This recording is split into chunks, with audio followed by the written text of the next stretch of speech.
interest clients. We'll get to talk more about that, but still on something that has caused drama, at least on social media, where the former Nairobi governor, Mike Sonko, has promised to keep unleashing incriminating recordings of top judges, lawyers, and other public servants. He says the infamous Sonko leaks are his way of assisting the Chief Justice, the EACC, and the DPP to fight graft. Here's a sneak peek of an exclusive interview with the former governor. Take a look. Former Nairobi Governor, Mike Sonko. My name. It's good to see you. Good. You have caused a firestorm the last couple of days. Sonko leaks. Yeah. Trends zote ni wewe siku hizi. Ni kawaida. Ati? Ni hali ya maisha, ni kawaida. I think top line, because we just recently spoke to the Judge Chitembwe Said of the High Court, and he, in sitting down with us, said that you had unleashed those clips on social media implicating him in bribery claims and allegations because of the decision that was made in Governor Kananu, allowing her then to assume office as governor, dismissing your matter. So, briefly, is it that you were just hitting back, pissed off that that war had finally come to an end for you? No. Let me just first remove my kofia. Yeah. For Kenyans, wanione vizuri. Actually, I totally disagree with those remarks made by my good friend who said that he's my relative. I don't deny that. I want to deny those particular claims. Number one, he said first those are edited clips, which is not true. And I want to give you a very good example, Sophie. When you go take a footage, you're looking for news, you send your crew to ground. They can take a raw clip. It could be 1 hour, 2 hours, 3 hours, 4 hours. But when they come back to the studio, they concentrate on that particular clips, mahali kuna ile news ambaye wanataka. That is what you take. Right. But the good thing, you have the raw footage in your editorial office or whatever department. So I totally disagree with the judge. Those clips are authenticated. And I started dealing with the judge way back in 2016. And yes. You have told me I should not go to the details of some of these issues that are in court. It will be sub judice for me to discuss those issues. Yeah. But also, I need to be given a chance to defend myself on the allegations raised by the judge. Number one, he said I was his relative. So he knew I was his relative. Why then do you take my matter if you know I'm your relative? Okay, that's one. He should have recused himself from handling my matter. We've dealt with so many cases in the judiciary. Once a judge has any relationship with you, whether it's your, not even a relative, a friend, anakujua, mnakunywa pamoja, he has to recuse himself. Okay. And I think that all judges, that is how they should behave when they're handling a matter ya mtu ambaye akona interest na yeye. So the judge is wrong. Number two, the judge said those clips were taken by Jimmy. Yeah. So he knew very well he was being recorded. He said he knew after the fact because he said he asked where your phone was and he said it was in the car. Then later, from the way the clips looked is when he said... He's lying. You know, so who was recording? We had a land transaction with the judge even before he took over my impeachment case. And I don't want us to go to the land transaction. Yeah, but you see, I have to defend myself. I'll not go into the details. I'll not mention names. But I just want Kenyans to just know what has been transpiring. The outcome of my judgment was influenced by a certain cartel of people who didn't want me back to the office. And that is not how judges operate. Yeah? Judges ni watu wanaheshimika. Nataka watu wangu pia wasikie mashinani. Wanaheshimika. You don't discuss the merits of a case with third parties. But regarding, and as far as this interview is concerned, so this is for you not a vengeance plot against the said judge? No. This for you is... Actually, it's the one... What is inspiring all of this? Okay, actually, it's the one these clips who on plotted social media against me. It is true we had a meeting after the judgment, but also we used to meet before the judgment. We were dealing in some other land matters where money exchanged hands. Yeah, he had presided over a land matter in Malindi in 2016. 2017, I bought these properties without knowing that the judge had an interest in the properties. Allegedly, again, Yeah, this So claim you're making. okay. Yeah, so let's... It will be difficult for me to clear my name at this juncture, but no problem. Yeah. I'll do it in the court of public opinion. Yeah, public in opinion. the way I do it, yes. I'll just do it. Because So, I've not filed any case in the JSC, even though we respect the Chief Justice, we respect the judiciary and the JSC. But the moment I file my case, I'll not have a chance of explaining the details of any case that is before the JSC or any court that is involving myself. Well, that's just a sneak peek of that exclusive interview with the former governor Mike Mbuvi Sonko. Tell it all. And it's on page 6 and 7 of the Standard. Find out more on how there are no sacred lines to be crossed, or too sacred to be crossed. A lot more on Sonko's revelations, on what's motivating him in terms of the Sonko's leaks.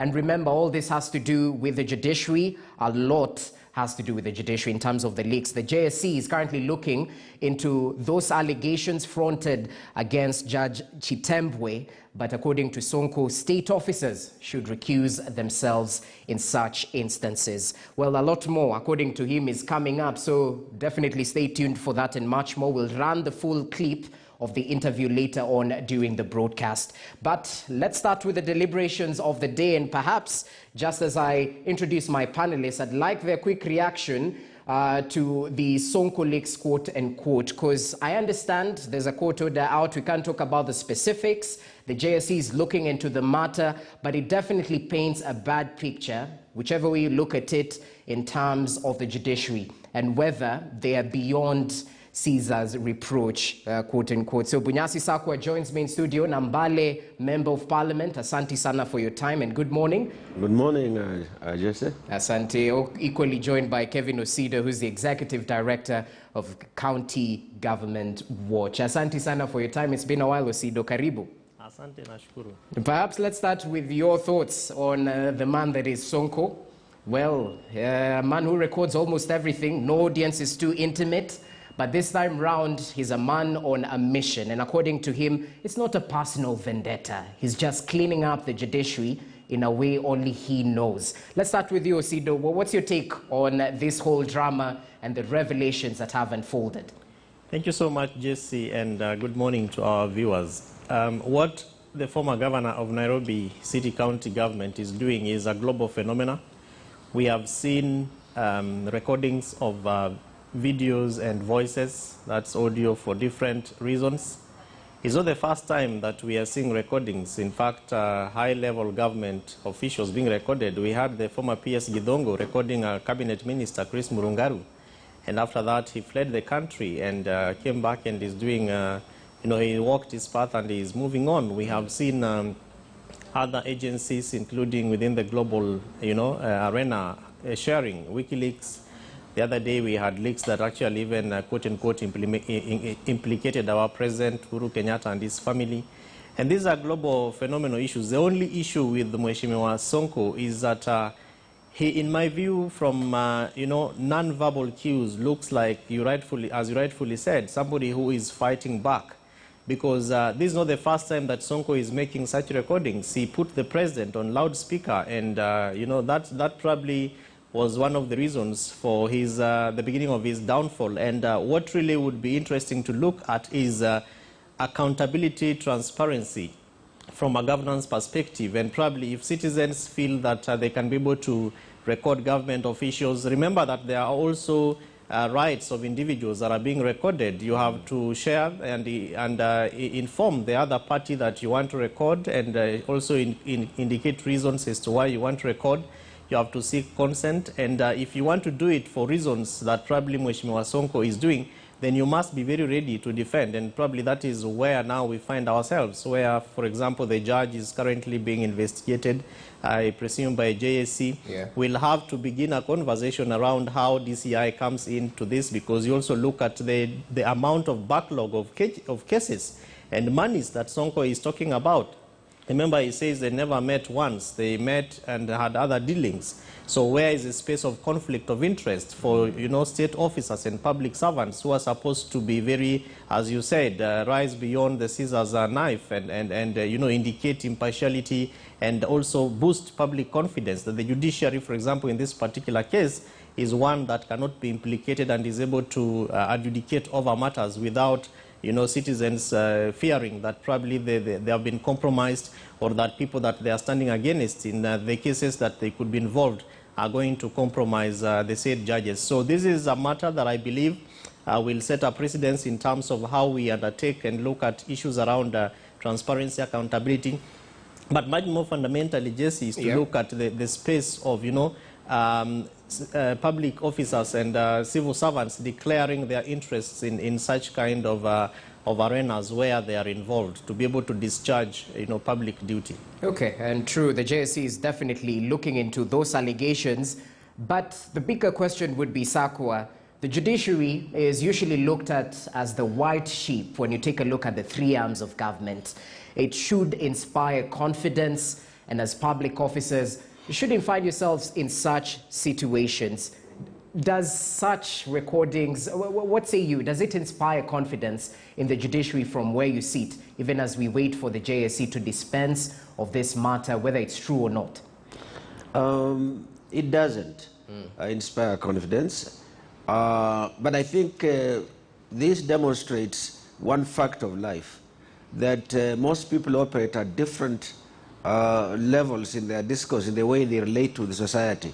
There are things they do in public, there are things they do behind closed doors.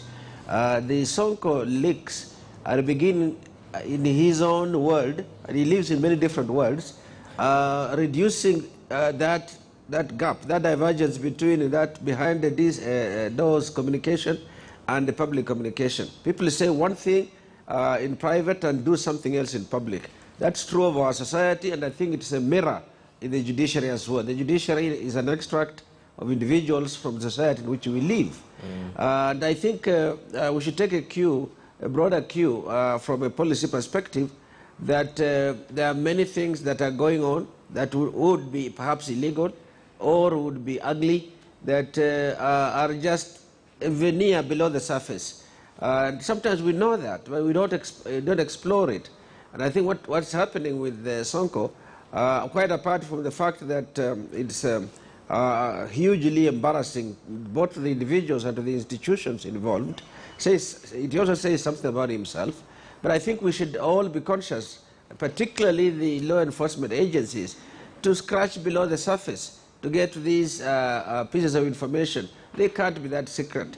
There's so much surveillance in this country, electronic and physical, that if he had been meeting with the said judicial officer, that's probably public knowledge. So I really think that he's done a good thing by revealing what goes on just below the surface. Not just, it's about a particular individual, which is a matter we can't get into, but generally speaking, that seems to be how we function. As my colleague Sosido has said, the revelations in this country seem to run all the way up the ladder of leadership in this country. So it means that this tendency for us to double speak and to be members of different worlds simultaneously is really widespread. And so widespread, it's what is underlying our corruption, our misgovernance, and so on. In some way, Sonko is a strange hero for revealing that. But everybody who deals with him has to be aware that Sonko has huge capacity to operate in these different worlds. Interesting. Well, definitely, according to him, and he's been quoted on the Standard, I have nothing to lose anymore. If I never get back into elective politics again, I need to finish this war for the 40 million Kenyans who do not have a chance for justice. So according to him, he wants to fix the judiciary, and he's using this approach. A lot more on page 6 and 7 of the Standard on the Sonko leaks and what exactly you need to know, even as JSC is dispensing of this particular matter in a way only it can. Allow us to take a short break, gentlemen. When we come back, we'll delve deeper into the big stories of the day. One Kenya Alliance and the Mount Kenya Forum leaders sort of having a unity of purpose? Will it last the test of time, and to whose benefit? Stay with us. You're watching Morning Express.